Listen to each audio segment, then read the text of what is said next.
So I'm Grégoire. I will speak about eTests, which is a software for formative evaluation using multiple choice questions on internet. So here is the context. It started in January 2008. I was teaching assistants in biostatistics at the University of Namur here in Belgium, in the French part.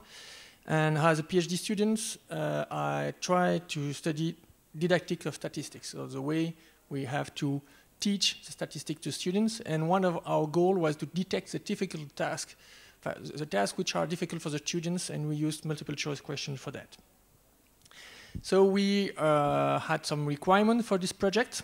We wanted to put the questions online. We want a version control system to track the modifications by the different teachers on the questions. We want to share the questions between courses, and the copy-paste is not an option for sharing. We want to control the access to the questions. Sometimes we want to put them for free on the internet, and sometimes we want to check the access from the user based on login password or IPs. And a strange stuff we didn't see elsewhere, we want sometimes to have more than one user authenticated on a single browser. Why? Because I don't know in your country, but in my university I have some labs, for example, there are 10 computers, and I have 25 students. So I must allow the 25 students to use the 10 computers. So there must be 2 or 3 in front of the screen and have to record their answer on their own sessions at the same time. We also wanted to provide sometimes the question on screen and sometimes on paper. Some paper, the students receive the paper with the question printed on it. They didn't just have to record the answers. And like it's for formative evaluation, we want to instant feedback to students and global answer analysis for teacher. So I will not detail all the options, but I will focus my presentation on main concepts. The first one is when we check all the learning managing systems that we founded to eventually use them to this project. We had a problem because in the main learning managing systems, the main entity is the courses for a teacher. And generally, a course is a closed space. You have a folder to put some documents, some links. You have some tools to build some exercise and stuff like this. But it's quite difficult and sometimes impossible to share your contents you built in one course to another course. And we have some teachers which have several courses, for example, 5 or 6 courses for the same teacher, and he has to duplicate all these contents in the different course spaces. So it's not very useful, and there were not content version control neither. So for this project, we work in a different way. We create another entity. The entity was called the subject. For example, computing science or statistics science. And all the content made by teachers is not anymore in the course space, it's in the subject space. So all the courses are linked to a subject. All teachers are collaborators in the same space. And each content that each teacher is created can directly be shared with the other teacher of the other course, which are quite linked to the subject. And one course can be linked to several subjects. For example, the first one here, SBOB 324, is in fact a course of bioinformatics. So it's use some computing and statistics and sometimes biology. So it can link, the teacher can link his course to several subjects to be able to use the content that other teachers are sharing with him. And another stuff which is quite useful, it's inside the platform. You can create several institutions which are hosting several courses. Here in an example, at the University of Namur, we work with the high school of Louvain-la-Neuve, and the courses of this high school can be linked to the subject inside the same platform. The user can be synchronized by LDAP server, etc. So in the home page, it looks like this. This is the home page of the platform. You can see the list of the courses of 2 subjects here. It's in French because it's a French-speaking university, but it's not very important for this presentation. So you can see biology, animal biology as the first subject in front of the red dot, and the biostatistics as the second row. And you can see that the courses here are from the high school, and all these ones are from the University of Namur, and all these contents are shared. The second main concept is the distinction between questions, surveys, and instance of surveys. If you take a list of questions inside a subject, for example, question 1 version 1.1, question 2 version 1.2, because they are control version, you can create a survey. A survey is just a list of selected questions to use in quite situation. But when you share your surveys, you have to pay attention, and some teachers who may want to deliver the survey to their students in different conditions. For example, here are two examples. The first one wanted to let the students access the question one by one on the screen, and he let the question accessed on public access on his course. And another one may wanted to deliver the questions after an authentication and only on paper. So on the screen, it's like this. This is a question on screen. You have all the details, the context, the questions, the propositions, and a lot of other stuff. For example, degrees of certainty that you can associate it to your answer. And here is a screen when you have the questions on paper. Students receive a printed paper with the questions on it, and the number which identified the order in which the questions are put to not allow them to copy-paste the grid of the next student. And there is a version control of the question. So if someone actually now changes the question 7, which is switches from version 1.1 to version 1.2, the teacher we have created the survey can decide if it synchronizes the question to the latest stable version or not. And it's the same for the instance. So each teacher which uses the questions decide himself if he takes the last version of the question or not. For example, here, the survey has been synchronized and the instance ones also, but the teacher here preferred to use the last version of the question, but it's his own choice. And when you edit a question, you have a box over there which lists all the surveys and the instance where your question is used. And if I updated this version, which is 1.2, it will become 1.3, and all the area here will become checkbox. And with selecting the different checkbox, I can synchronize all the surveys or surveys instance, for example.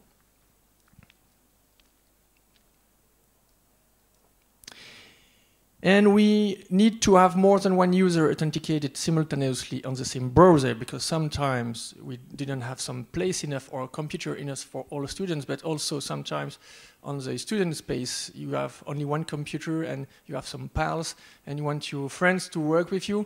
But if in a classical learning managing system, only one of them can log into the platform, so only one account will be linked to the answer they record.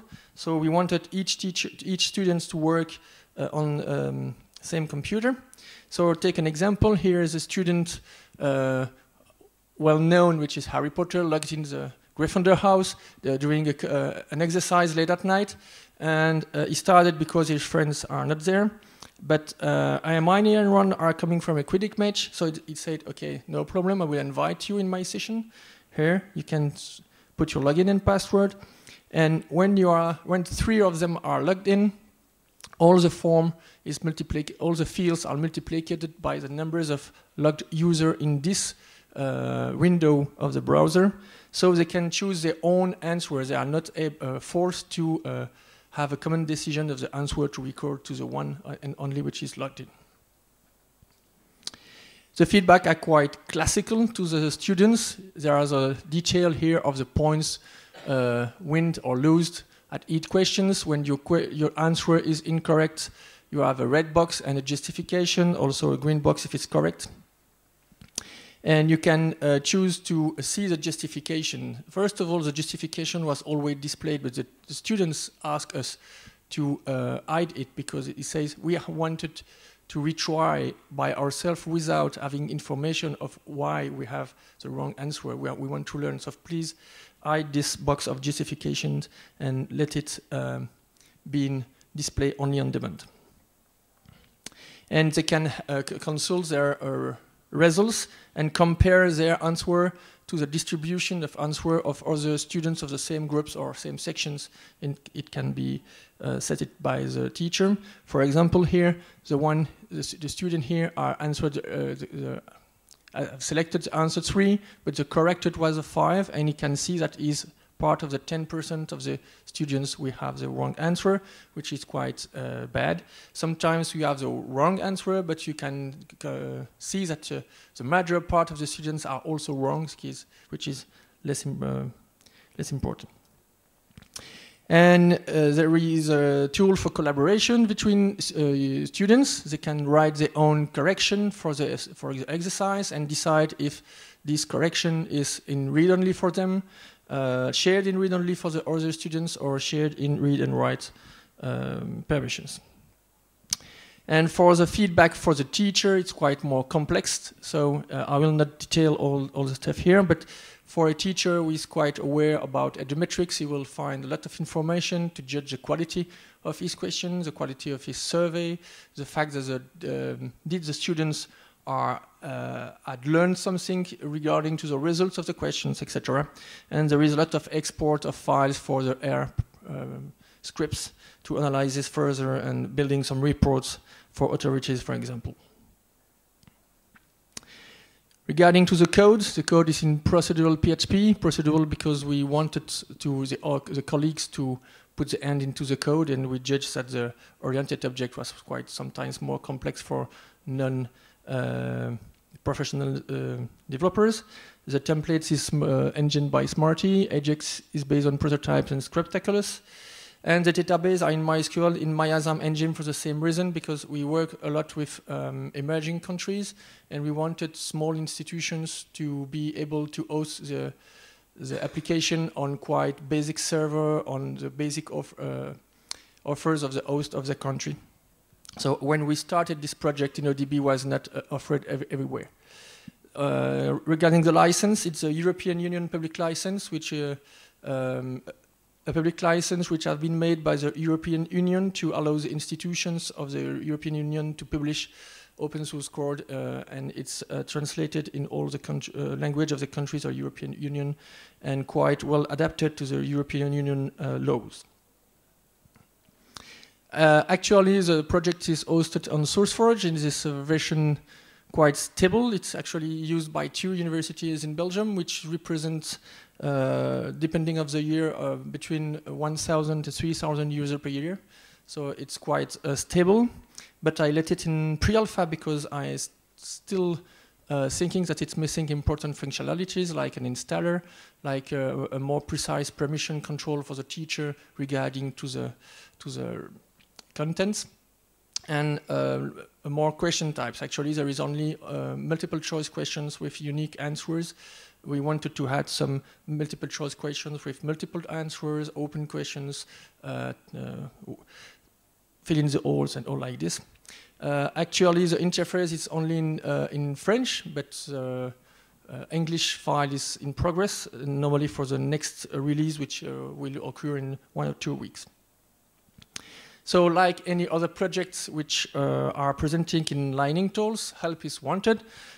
First of all, for share ideas and experience, because actually it's only me, myself, and I which are in this project, and sometimes I want to share experiences made by other users on other platforms, the same platform, on using MCQs or not into teaching or in programming. Help is also needed in coding, for cleaning and new functionalities as usual. Taming, translation, documentation, everything is will be welcome. So you can contact me at gregoire.ving@gmail.com or gregoireving.be, and I will hand my presentation by some acknowledgement for my director of research and all my colleagues which helped me during this research, and mainly the Namur Linux user groups, which is also involved here in FOSDEM, and the FOSDEM for the presentation sites. If you have some questions, I'm free for that.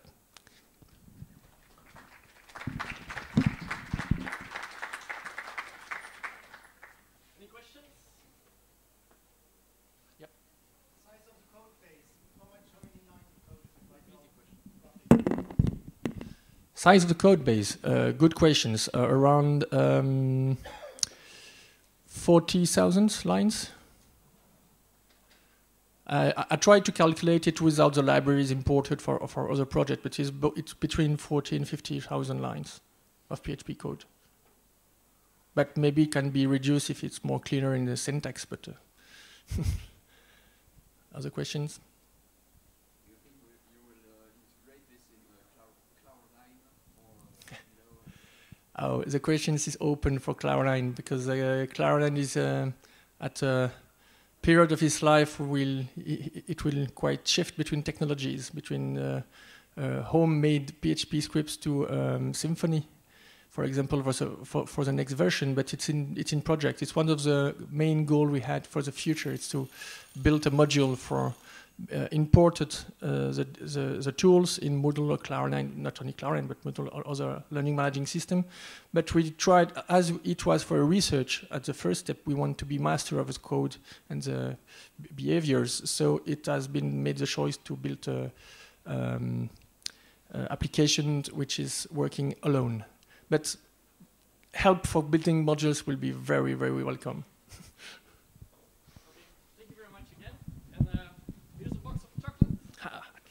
Enjoy. I'm sure you've been looking